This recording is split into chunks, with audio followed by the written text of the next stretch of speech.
Quiero invitarles a que abran sus Biblias en Primera Tesalonicenses capítulo 4. Todavía nos estamos despertando algunos, está bien. Vamos a empezar a leer desde el versículo 13 hasta el 18. Hoy continuamos con nuestra serie titulada Querida Iglesia. En esta serie estamos observando más de cerca la relación entre Pablo y esta iglesia que él mismo plantó en Tesalónica con Silas y Timoteo, pero que se vio obligado a abandonar o a salir de ese lugar debido a la persecución. Se trataba de una iglesia joven que en muchos sentidos todavía estaba tratando de entender qué significaba esto de seguir a Jesús, cómo esto cambiaba su entorno, la manera en que vivían su vida, qué significaba seguir a Jesús. Todavía estaban tratando de comprender ciertos temas y cómo el Evangelio cambiaba su perspectiva, su comprensión de cosas como la sexualidad o el sufrimiento o la comunidad. Y como veremos en el pasaje de hoy, también tenían dudas y preguntas sobre lo que el Evangelio significaba para su muerte. Y de manera más particular, qué significaba el Evangelio para sus seres queridos cristianos que ya habían fallecido. Saben, probablemente no hablamos de esto lo suficiente en Iglesia Reforma, pero la muerte es en cierto modo la razón por la que venimos a la iglesia.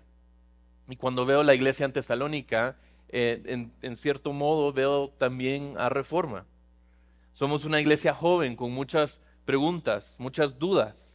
Pero el hecho de que seamos jóvenes no significa que estemos lejos de la muerte. Todos estamos en todo momento a solo un paso de la muerte. No importa la edad o la etapa de vida en la que te encuentres, todos estamos a una llamada, a un giro, a un suspiro de la muerte.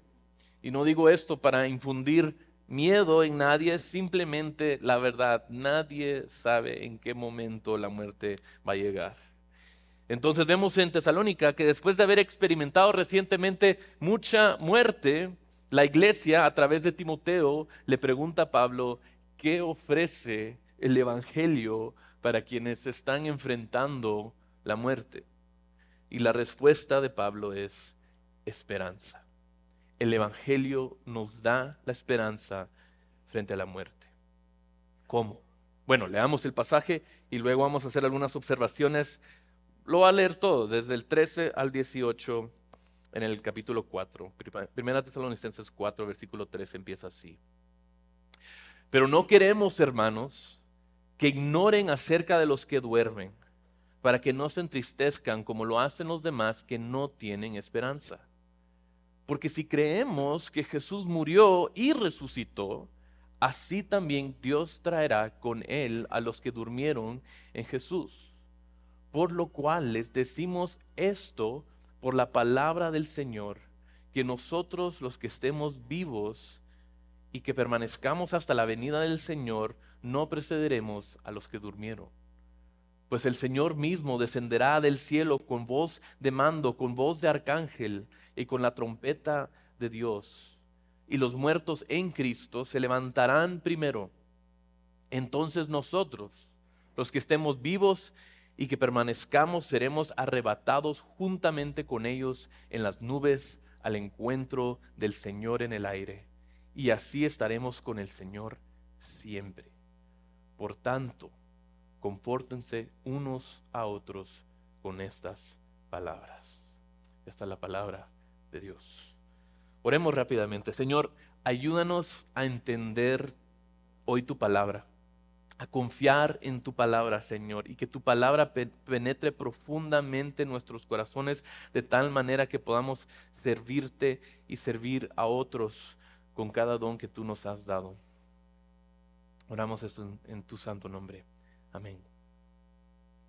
Bueno, hay mucho aquí que considerar y hay muchos que se acercarán a este pasaje deseando saber un poco más de lo que Pablo está diciendo, ¿verdad?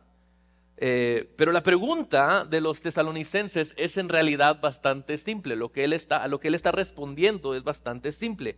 Ellos quieren saber, cuando Jesús regrese, ¿qué va a pasar con los cristianos que ya han muerto?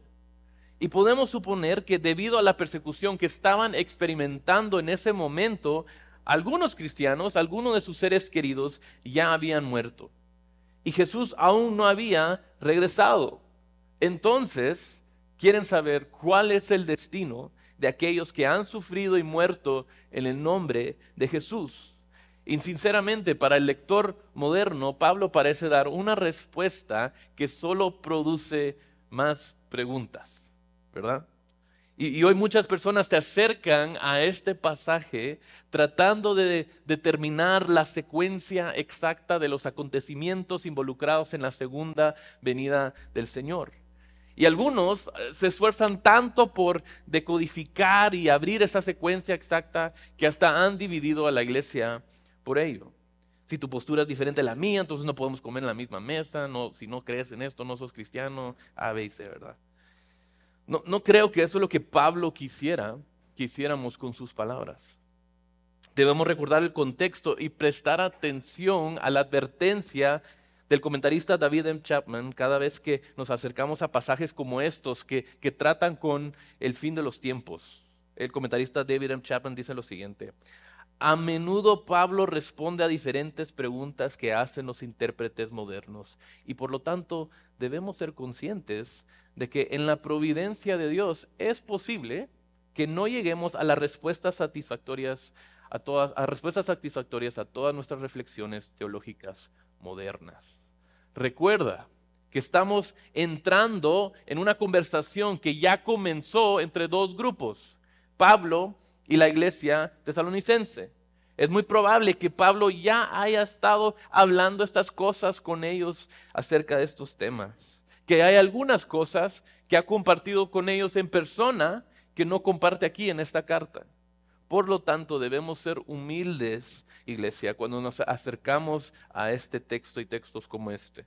Y no tratar de insertar más significado de lo que da o distraernos por detalles que nos distraen del punto del argumento central, sino más bien debemos tratar de encontrar el significado y el argumento que Pablo, el autor inspirado por el Espíritu Santo, está tratando de comunicar, está queriendo comunicar. Pablo aquí no está interesado en dar una imagen clara de cómo serán los tiempos al fin de los tiempos. No está exponiendo aquí su postura teológica o escatológica necesariamente. En realidad, lo que le interesa principalmente es animar a una iglesia que está de duelo y procesando la muerte de sus seres queridos con la esperanza del Evangelio. Lo que estoy diciendo es que 1 Tesalonicenses 4 está escrito en realidad como una carta de amor a una iglesia que está lamentando la pérdida de sus seres queridos. No es un libro de texto para una clase de seminario que intenta desentrañar los misterios del futuro. Entonces, con eso en mente, vamos a dividir este pasaje en 3 secciones, realmente 3 preguntas, y abordarlas una por una.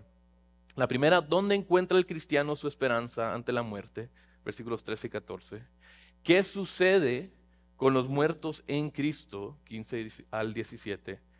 ¿Y cómo podemos consolarnos unos a otros ante la muerte? El versículo 18.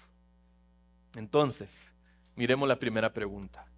¿Dónde encuentra el cristiano su esperanza ante la muerte? Leamos nuevamente lo que dicen estos versículos. Pablo dice: pero no queremos, hermanos, que ignoren acerca de los que duermen, para que no se entristezcan como lo hacen los demás que no tienen esperanza. Porque si creemos que Jesús murió y resucitó, así también Dios traerá con él a los que durmieron en Jesús. Antes mencioné que en cierto sentido la muerte es la razón por la que todos venimos a la iglesia. Y lo que quiero decir es que cada persona en una escala más amplia, cada cultura o sociedad puede tener un enfoque o una manera, un acercamiento diferente para enfrentar la muerte. Pero a fin de cuentas, lo que todos los seres humanos en este planeta tenemos en común es que todos nos encaminamos hacia ella. ¿No es así? O sea, todos moriremos. La pregunta entonces es: ¿cómo vamos a lidiar? ¿Cómo lidiamos con la muerte? En una conferencia, el pastor Timothy Keller mencionó una vez dos maneras comunes que podrían resumir en general cómo la mayoría de culturas o sociedades lidian con la muerte: la manera estoica y la manera moderna. La manera estoica de enfrentar a la muerte es simplemente no dejar que te afecte. Sí, o sea, puedes admitir que la muerte es algo, especialmente la muerte de tu ser querido, es algo horrible, que puede hacerte querer llorar o estar triste o enojado, pero la forma realmente de enfrentar y superar esos sentimientos, de superar la muerte, es poniéndote así rígido, siendo fuerte, subiendo la guardia. No dejes que te afecte. Si quieres seguir adelante, no puedes dejar que la muerte de tus seres queridos te detenga. No puedes paralizarte pensando en tu muerte inminente. Deja esos sentimientos a un lado, simplemente no pienses en ello o entiérralos dentro de ti, pero con pura fuerza de voluntad, supéralo. Esa es una manera de lidiar con la muerte. Por otro lado, otro acercamiento común hacia la muerte es la manera moderna. Según esta manera moderna, la muerte es natural. No hay nada de qué tener miedo. Es solo parte del ciclo natural de la vida, ¿verdad? ¿Cuántos documentales hay acerca de eso? Está bien morir. O sea, es una tontería tener miedo a la muerte, porque todo lo que significa es que te estás deslizando hacia la inconsciencia. Es solo una transición hacia la siguiente etapa de la vida, y ni la vamos a sentir o ser conscientes de ella. Así que podemos eliminar cualquier miedo simplemente viéndola como una parte natural del mundo. Pero mi pregunta es, si alguna de estas maneras realmente te da esperanza. Saber o pensar en todas tus relaciones, todas tus amistades, todos tus seres queridos, todas las personas a quienes amas, que algún día eso solamente va a deslizarse hacia la inconsciencia. Eso te da esperanza. Si me pidieras que predicara en el funeral de tu papá o tu hermana o tu hijo, ese es el mensaje que quisieras escuchar. ¿Cómo responderías si te dijera: hey, yo sé que amabas mucho a tu hijo, pero no te preocupes, está cumpliendo su rol como parte del ciclo natural del universo? O tal vez no, simplemente no dejes que te afecte. Esto va a pasar. Sé fuerte. Yo creo que la respuesta es no. Yo creo que el Evangelio nos ofrece una tercera vía. Y para ver esta tercera vía, quiero pasar al Evangelio de Juan y ver la respuesta de Jesús a la muerte. Miremos Juan 11, si tienen sus Biblias ahí. No va a tocar todos los detalles de esta historia, pero cuando vemos cómo se acerca Jesús a la muerte, y no solo a la muerte, sino a la muerte de uno de sus seres queridos, de sus amigos más cercanos, Lázaro, vamos a aprender un par de cosas. En Juan 11 vemos la historia de Lázaro, el hermano de Marta y María, que está enfermo, ¿verdad? Ahora, Lázaro no es un tipo cualquiera. Versículo 3 del capítulo 11 literalmente dice que se refieren a él como el que tú amas, el que Jesús ama. Era alguien querido para Jesús. Y por eso llaman a Jesús para que viniera a visitarlos. En este momento Jesús ya estaba haciendo milagros, ya estaba haciendo ministerio, y ellos sabían que Jesús lo podía sanar. Pero Jesús espera deliberadamente. Espera hasta que Lázaro esté muerto para regresar.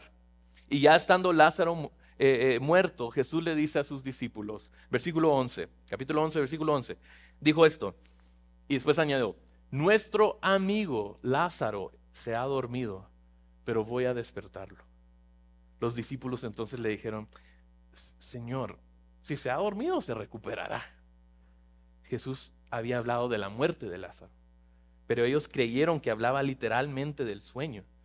Entonces Jesús por eso les dijo claramente: Lázaro ha muerto. Antes de continuar, quiero hacer una breve e importante observación, ya que ya aquí lo estamos mencionando. Hay quienes interpretan las palabras de Pablo, porque Pablo también habla de los que están dormidos, los que duermen, ¿verdad?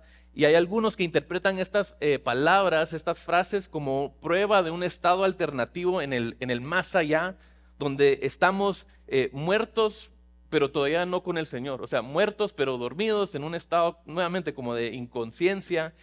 y piensan, o por lo menos que es como un poco raro que Pablo use estas frases, estas palabras, esta terminología, este lenguaje de dormir para referirse a la muerte. Pero cuando se observa el contexto más amplio de la Biblia, en realidad no es tan extraño como lo vemos aquí con los discípulos. No hay ninguna razón para pensar que este estado alternativo de dormir mientras se está muerto realmente exista. La Biblia en varias ocasiones, cuando se refiere a personas muertas, llama a esas personas, dice que esas personas están dormidas. Y me da risa un poco la reacción de los discípulos, así como que, hey, Lázaro está dormido, pues no lo despertemos, ¿verdad? Es como que, ok, está muerto. Ok, ya entendí, ¿verdad? Pero este lenguaje es bastante común. Lo podemos ver en otros lugares, en el Evangelio de Mateo, Mateo 27:52, dice, y los sepulcros se abrieron, los cuerpos de muchos santos que habían dormido resucitaron. Este no es un lenguaje exclusivo de Pablo. Cuando los santos mueren, se quedan dormidos. Es una frase común y Jesús lo resucita. Tal vez el lenguaje del sueño se utiliza para transmitir lo fácil que es para Jesús devolverle la vida a los muertos. Es como que si los estuviera despertando. Pero el argumento más convincente se puede hacer a partir de nuestro propio pasaje en 1 Tesalonicenses 4. Perdón, voy a saltar de regreso al 4. Porque en el versículo 13 dice, no se preocupen, no ignoren el destino de los que duermen, porque en el versículo 16, el Señor descenderá con voz de mando, de arcángel, trompeta, y los muertos en Cristo se levantarán. En otras palabras, no se preocupen por los muertos, porque Jesús descenderá y resucitará a los muertos. Está hablando de personas muertas. Ahora, hay mucho más que podría decir sobre esto, como el hecho de que Pablo parece pensar que estar ausente del cuerpo es habitar con el Señor, según Corintios 5:8. Preferimos más bien estar ausentes del cuerpo y habitar con el Señor, pero no voy a entrar a eso. No hay suficiente tiempo, necesitamos seguir adelante. Entonces, todo esto para decir que cuando hablamos de los que duermen, ya sean las epístolas de Pablo o en los evangelios, estamos hablando de personas que han muerto, están en Cristo, están en el Señor. Y si eso es confuso, y si entras a la Biblia y a veces sales con más dudas, bienvenido a la Biblia. O sea, eso es leer la Biblia. Los discípulos tampoco lo entendieron la primera vez. Pero volvamos a la historia. Jesús finalmente, en Juan 11, llega al pueblo, Lázaro ya ha muerto, él llega al pueblo donde vivían María, Marta y Lázaro, y sus hermanas, las hermanas corren hacia él. Una momentos después de la otra, pero ambas básicamente dicen lo mismo. Si hubieras estado aquí, esto nunca habría sucedido. Nuestro hermano seguiría vivo. Pero hay una verdad clara y poderosa que Jesús está tratando de enseñarles a ellas y a nosotros. Mira lo que dice Juan 11, empezando en el versículo 23. Tu hermano resucitará, le dijo Jesús. Y Marta le contestó, yo sé que resucitará en la resurrección en el día final. Jesús le contestó, yo soy la resurrección y la vida. El que cree en mí, aunque muera, vivirá. Y todo el que vive y cree en mí, no morirá jamás. ¿Crees esto? Jesús está haciendo aquí una declaración audaz. Según este pasaje, si le preguntaras a Dios cuál es su respuesta a la muerte, si le preguntaras cuál es la solución al problema, a la consecuencia más grave del pecado, la respuesta de Dios sería Jesús. Necesitas una resurrección para vencer a la muerte. Se necesita el tipo de vida que puede enfrentar a la muerte, atravesar la muerte y seguir vivo del otro lado después de la muerte. Y la única persona que hace esa afirmación y la muestra es Jesús. Él vio la muerte, atacó la muerte, casi que le hizo un hoyo a la muerte y se atravesó al otro lado. Y regresó triunfante a la vida. Él es la resurrección y la vida. Pero mira lo que sucede cuando Jesús mismo, cuando la resurrección y la vida misma llega a la tumba. ¿Qué pasa? ¿Qué pasa en la tumba de Lázaro? Lo hace explotar así, ¡pah! Ya llegué. Hace caer fuego del cielo o le devuelve la vida a Lázaro con un relámpago así, puro Frankenstein. No. Cuando Jesús la resurrección y la vida, llega a la tumba, a un lugar de muerte, lo primero que Él hace es llorar. Cuando Jesús ve la muerte, se siente conmovido profundamente por el dolor en ese lugar. El versículo 33 dice, y cuando Jesús la vio llorando, y a los judíos que vinieron con ella llorando también, se conmovió profundamente en el espíritu y se entristeció. Y 2 versículos más adelante encontramos el versículo famoso, por ser el más corto de la Biblia, Jesús lloró. Verás, la respuesta a la muerte de nuestros seres queridos no es demostrar una fuerza estoica e inquebrantable, ni tratar de convencernos a nosotros mismos que la muerte no es nada más que una parte natural del ciclo de la vida. Volviendo a 1 Tesalonicenses 4:13, Pablo dice que no ignoremos la realidad de los que están dormidos o muertos. Necesitamos enfrentarla. Pero si nos fijamos bien, no dice que nos enfrentemos a la muerte, no, que no debamos entristecernos. Al contrario, debemos llorar. Debemos entristecernos, pero no como los que lo hacen sin esperanza. Jesús mismo se entristeció al llegar a la tumba de Lázaro. Cuando Jesús ve la muerte, aunque Él tiene todo el control y todo el poder, y Él sabe lo que está a punto de hacer, se entristece porque Jesús odia la muerte. El versículo 33 dice, Jesús se conmovió profundamente. Ahora bien, esto no solo se refiere a tristeza o dolor. La palabra griega aquí que se usa aquí, embrimaomai, digamos que así se pronuncia. También aquí se usa en la Biblia para describir la ira, el enojo. Algunas traducciones incluso dicen que Jesús llegó enojado a la tumba. Y si Jesús, que es impecable, imperfecto, se enoja con la muerte, entonces debe ser por una simple razón. La muerte no es su diseño. No se supone que muramos. La muerte no es natural. Y esto es lo que tanto el enfoque estoico como el moderno no reconocen. La muerte es antinatural para el diseño original de Dios para este mundo. Es una aberración, es una intrusión, no es correcto. Pero es la consecuencia del pecado, de un mundo invadido por el pecado. La paga del pecado es la muerte. Entonces cuando Jesús ve la muerte se entristece y se enoja. Y según Pablo, nosotros también debemos tener esta reacción. Pero no deberíamos sentir estas emociones como los que no tienen esperanza. Esa es la diferencia. Los cristianos podemos llorar, podemos abrazar cada emoción, desde la tristeza hasta el enojo, cuando experimentamos la muerte, porque sabemos que la muerte no es donde termina la historia. Hermanos y hermanas, si realmente nos amamos unos a otros, entonces llorar cuando perdemos a un ser querido no es solo correcto, es lo que debemos hacer. O no solo es normal o natural, lo debemos hacer. El duelo es la forma en que expresamos amor a aquellos que hemos perdido o de quienes hemos sido separados por la muerte. Pero la muerte no tiene la última palabra. Así que podemos sentir lo que sintamos, podemos llorar, tomarnos el tiempo de procesar la pérdida de nuestros seres queridos y hacerlo de tal manera que esos sentimientos no nos dominen, porque sabemos que la muerte no ha ganado la guerra.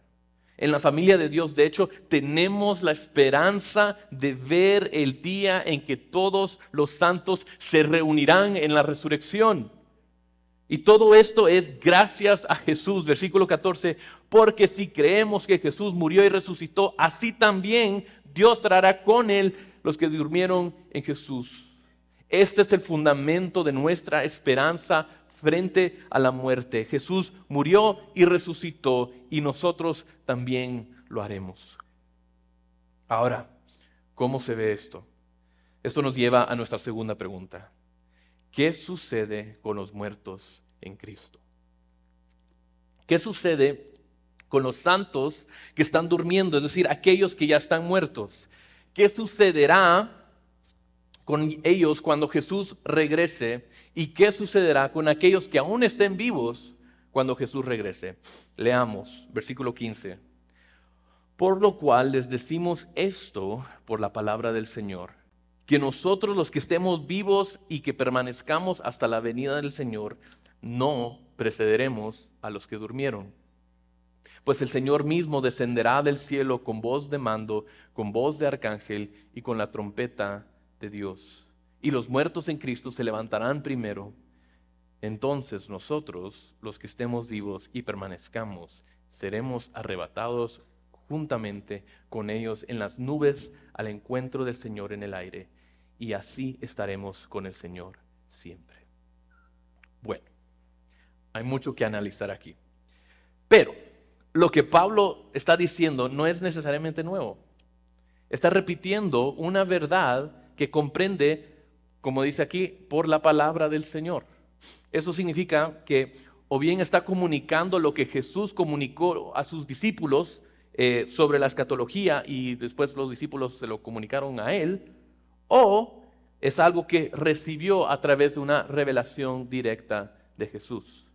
Pero hay mucho aquí que se puede encontrar en la propia enseñanza de Jesús en su sermón o discurso en el Monte de los Olivos en Mateo 24 y 25, o en Marcos 13 o Lucas 21. Encontramos los siguientes elementos en estos pasajes. Uno, el regreso del Hijo del Hombre en las nubes del cielo. Dos, el toque de la trompeta. Tres, la reunión de los elegidos de los confines de la tierra y del cielo. Y cuatro, la incapacidad de saber el día del regreso del Señor. Todos estos elementos se encuentran de una manera o en otra también en Primera Tesalonicenses. Sin embargo, la nueva perspectiva que Pablo nos da aquí es la división entre los cristianos que mueren antes del regreso de Cristo, los que están dormidos o muertos en Cristo, y los que están vivos, nosotros los que estamos vivos y permanecemos. Y en los siguientes versículos, él hace una observación clave. Los cristianos que ya están muertos no se van a quedar atrás cuando Jesús regrese, también son bienvenidos al reino de Dios. De hecho, son bienvenidos incluso antes que los creyentes que todavía van a estar vivos. Y en los versículos 16 y 17 tenemos una secuencia muy general de esos eventos. Primero nos dice que el Señor descenderá del cielo. Hay muchas imágenes poderosas aquí. Pablo está citando a Jesús en Mateo 24, pero ¿sabían que en Mateo 24 Jesús estaba citando Daniel 7, que también es un libro llena de imágenes apocalípticas? En el versículo 3, capítulo 7, 13 dice: seguí mirando en las visiones nocturnas y en las nubes del cielo. Venía como un hijo de hombre, que se dirigió al anciano de días y fue presentado ante él. Daniel, al igual que el libro de Apocalipsis, está lleno de imágenes apocalípticas. Pero la idea principal que tenemos es que Jesús va a hacer una entrada muy ruidosa en la segunda venida. Estará acompañada de 3 sonidos, nos dice: una voz de mando, una voz de arcángel y la trompeta de Dios. Esos sonidos están por todo Apocalipsis y Mateo y Daniel, y lo que esencialmente significa es esto: cuando Jesús venga, se va a sentir como si sonara el despertador más grande, glorioso y cósmicamente ruidoso del universo, y todos se despertarán a una nueva realidad. Y aquí es donde Pablo comienza a darnos nueva información. Dice: los muertos en Cristo se levantarán primero.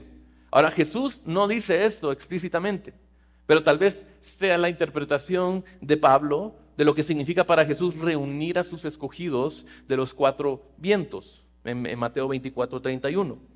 O tal vez habla de la tradición oral de los otros apóstoles o de la revelación directa. De cualquier manera, después cambia de enfoque y se centra en los creyentes que estarán vivos en el momento del regreso de Jesús. Y dice en el versículo 17: seremos, ahora nosotros los que vamos a estar vivos, seremos arrebatados juntamente con ellos en las nubes al encuentro del Señor en el aire. Ahora, muchos han especulado sobre lo que esto significa, cómo se ve exactamente esto. Y una vez más, Pablo no nos da muchos detalles. Sin embargo, se han escrito gran cantidad de libros sobre lo que significa esta frase. ¿Es esto una especie de rapto como lo hemos visto en las películas populares? Pues no creo que este sea el caso. No creo que, al igual que las películas, vamos a escuchar una trompeta fuerte y de repente dejar nuestra ropa en un bulto ahí y llegar al cielo desnudos. La razón principal por la que no creo que esto suceda es por la palabra encuentro, que en griego es en realidad un verbo, apántesis, esa sí la supe pronunciar. Este verbo, apántesis, de encontrarse, solo se usa en situaciones en las que un grupo se encuentra con otro a la mitad de su camino y luego regresan juntos al punto original. No es que se encuentren al medio y después se van o se van a otro lugar, se encuentran en el medio y después regresan al punto original. Para darles solo un ejemplo de lo que quiero decir, y hay muchos, pero nuevamente, esto podría ser, si esto fuera el único servicio de la mañana sería genial. Pero entonces voy a dar un ejemplo. En la parábola de las vírgenes que esperan al novio, que se da en Mateo 25, que es una parábola escatológica en el discurso del Monte de Olivos, por cierto, las vírgenes esperan a que llegue el novio. Y cuando él de repente aparece, en un momento que ellos no esperaban, no sabían el momento en que iba a llegar, pero de repente aparece el novio, ellas salen a recibirlo. ¿Y qué hacen? Le dan la bienvenida de nuevo a la fiesta de bodas. Salen, lo encuentran afuera y luego regresan juntos a la fiesta. La palabra que se usa en esta parábola para describir su encuentro afuera es la misma que encontramos aquí en las palabras de Pablo. David M. Chapman dice lo siguiente, dice, esto implicaría que en la aparición de Cristo, Pablo espera que los muertos en Cristo sean resucitados, seguido por el levantamiento de los creyentes vivos para darle la bienvenida a Jesús en el aire, antes de que Jesús descienda a la tierra con su pueblo para juzgar al mundo y establecer plenamente su reino en la tierra. Estoy seguro que ya con esa explicación resolví todas las dudas. Ya nadie tiene preguntas. Nuevamente, cuando entramos a estos temas tenemos que entrar con mucha humildad y reconociendo que a veces la Biblia no nos da a responder todos los detalles como nosotros queremos. Siempre tendremos preguntas, pero no dejes que tus preguntas o teorías se interpongan en el camino del verdadero punto de este pasaje. Y miremos el punto que afirma Pablo en este mismo versículo, al final del versículo 17. Porque él da toda esta imagen de lo que va a pasar, pero termina diciendo esto, termina diciendo que podemos enfrentar la muerte sabiendo que así estaremos con el Señor siempre. Esa es la verdad que rige toda esta perspectiva escatológica. Vamos a estar con el Señor siempre. La cuestión no es cómo sucederá exactamente, sino qué sucederá con certeza. Así que hablemos de estos asuntos con humildad y gracia. Y miremos el último versículo. El versículo 18 dice, por tanto, confórtense unos a otros con estas palabras. Y esto nos lleva a nuestra última pregunta. Pregunta número 3. ¿Cómo podemos consolarnos unos a otros ante la muerte? La respuesta corta a esta pregunta es el Evangelio. Con el Evangelio. Por eso quiero darles de la forma más sencilla que pueda dos verdades que pueden usar para consolarse unos a otros cuando se enfrentan a la muerte. Basadas en este pasaje y su contexto más amplio. La primera es esta. Está bien sentir una amplia gama de emociones cuando pierdas a un ser querido. Pero recuerda hablar más a tus emociones de lo que tus emociones te hablan a ti. Recuerda controlar tus emociones y no dejes que ellas te controlen.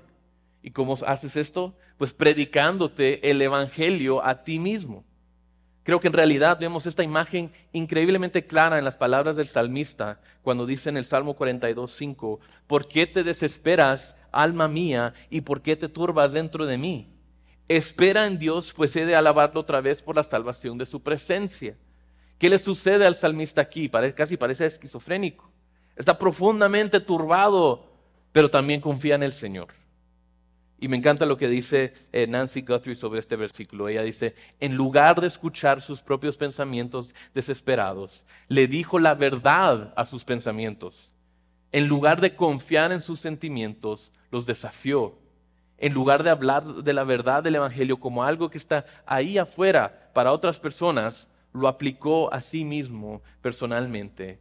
Orando a Dios, se predicó esperanza a sí mismo. No necesitas enterrar tus sentimientos ni pretender ser fuerte en un intento superficial de superar el dolor. Puedes hablar con sinceridad sobre cómo te sientes, pero recuerda también hablar con sinceridad sobre el Dios que te da esperanza en cada circunstancia, incluso en la muerte. Iglesia, nuestros velorios y funerales deberían ser distintos a los del mundo. Cada momento que enfrentamos la muerte debe ser también un recordatorio de la resurrección. Claro que podemos lamentar la pérdida de nuestros amados. Jesús nos muestra cómo es una vida que se aflige, que se vuelve triste, que se enoja ante la muerte. Pero Él no deja que esas emociones lo controlen. Él permite que las verdades de Dios, que la voluntad de Dios domine su voluntad y sus emociones y sus pensamientos. Y cuando enfrentamos la muerte y sentimos todos los sentimientos, solo tenemos que recordar una sola verdad. Jesús vive. Y la segunda verdad, para consolarse unos a otros, Jesús no vino a ayudarte a evitar la muerte ni el sufrimiento, sino a vencerlos. Regresando a Juan 11, cuando Jesús llega a la tumba de Lázaro, se sintió conmovido, triste, enojado, pero mira lo que dice la gente. La gente dijo, en el versículo 35, Jesús lloró. Por eso los judíos decían, miren cómo lo amaba. Pero algunos de ellos dijeron, ¿no podía este, que abrió los ojos del ciego, haber evitado también que Lázaro muriera? Hermanos, yo creo que muchos de nosotros cuando experimentamos el sufrimiento o la muerte de un ser querido, nos decimos, ¿por qué Dios permitiría que esto me sucediera a mí o a mi papá, a mi mamá, a mi hijo, a mi hermano? Dios es todopoderoso y amoroso. Fácilmente podría haber detenido esto. Fácilmente pudo haber hecho que el cáncer desapareciera. Pudo haber permitido que mi bebé naciera sano. Pudo haber evitado nuestro sufrimiento por completo. Y como Marta y María, muchos de nosotros cuando nos enfrentamos con el sufrimiento o la muerte, pensamos, Dios, si hubieras estado ahí, esto nunca habría sucedido. Hermanos y hermanas, si están de luto por la pérdida de un ser querido o están sufriendo cualquier pérdida o dolor, necesitan saber que Dios sí está ahí. Dios está contigo. Jesús no es indiferente o apático a tu dolor. Cuando Marta ve a Jesús, ella cae a sus pies y llora incontrolablemente y Él la abraza y llora con ella. Hay dolor ahí, ciertamente, pero también había mucho que Marta no sabía en ese momento. Marta no sabía que la misión de Jesús no era solo ayudar a Lázaro a sentirse mejor, sino que había venido a destruir las obras del mismo diablo. Marta no sabía que Él había venido para darle a la muerte un anticipo de su derrota.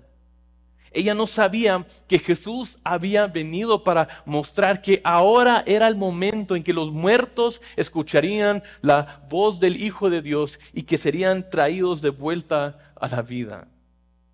Jesús tenía un propósito mayor para este momento, uno que involucraba sufrimiento, pero que les daría una esperanza aún mayor en su resurrección.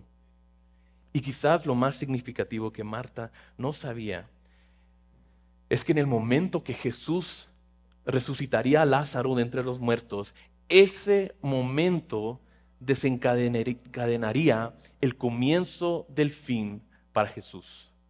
Si continúan leyendo el Evangelio de Juan, verán que inmediatamente después de resucitar a Lázaro, los gobernantes religiosos se llenan de temor y comienzan a planificar el complot para asesinar a Jesús. Entonces, ¿qué nos dice acerca de Jesús? Que aunque sabía que este milagro apresuraría su propia muerte, aún así decide resucitar a Lázaro. Nos dice que nos ama. Nos dice que Jesús nos ama más allá del poder o el dolor de cualquier enfermedad o pérdida en este mundo. Nos ama más allá de la cruz, más allá de la tumba. Él nos ama hasta la resurrección y nos amará por la eternidad. Iglesia, consolémonos los unos a los otros con estas verdades. Amén. Oremos.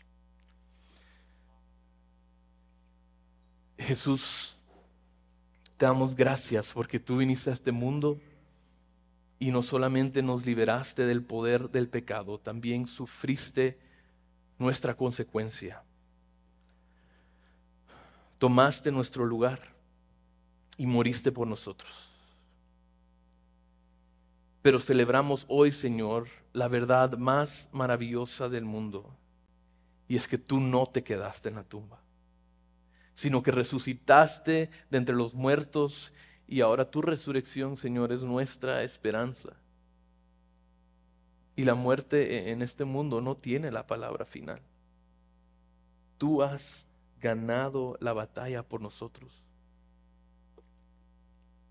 Ayúdanos, Señor, en momentos de tristeza, de dolor, en nuestros funerales y nuestros velorios, Señor, a descansar en esta verdad y a ser un pueblo que enfrenta la muerte con esperanza, porque la muerte ya no tiene poder sobre nosotros. Te amamos, Jesús, porque tú nos amaste primero. En tu nombre oramos. Amén. Queremos continuar este tiempo de adoración, ahora celebrando la Santa Cena. Y con esta actitud de adoración, recordamos que la Santa Cena es una ordenanza establecida por Cristo mismo para ayudarnos a recordar de su obra, de su triunfo sobre la muerte. Y mientras repartimos los elementos de la Santa Cena, quiero recordarles de algunos puntos. Primero, lo que esto significa, a lo que esto apunta, no es el elemento en sí que estamos tomando, sino lo que representa. El pan nos representa el cuerpo de Cristo que fue quebrado por nosotros y clavado a una cruz. Y la copa nos recuerda de su sangre que fue derramada por el perdón de nuestros pecados. Este es el sacrificio que Jesús hizo por nosotros. Gracias. Gracias. Segundo, esto es una cena familiar, lo cual significa que si eres cristiano, si has puesto tu fe, tu confianza en Cristo para tu salvación, este tiempo es para ti, para reflexionar, para considerar, para predicarte a ti mismo el Evangelio.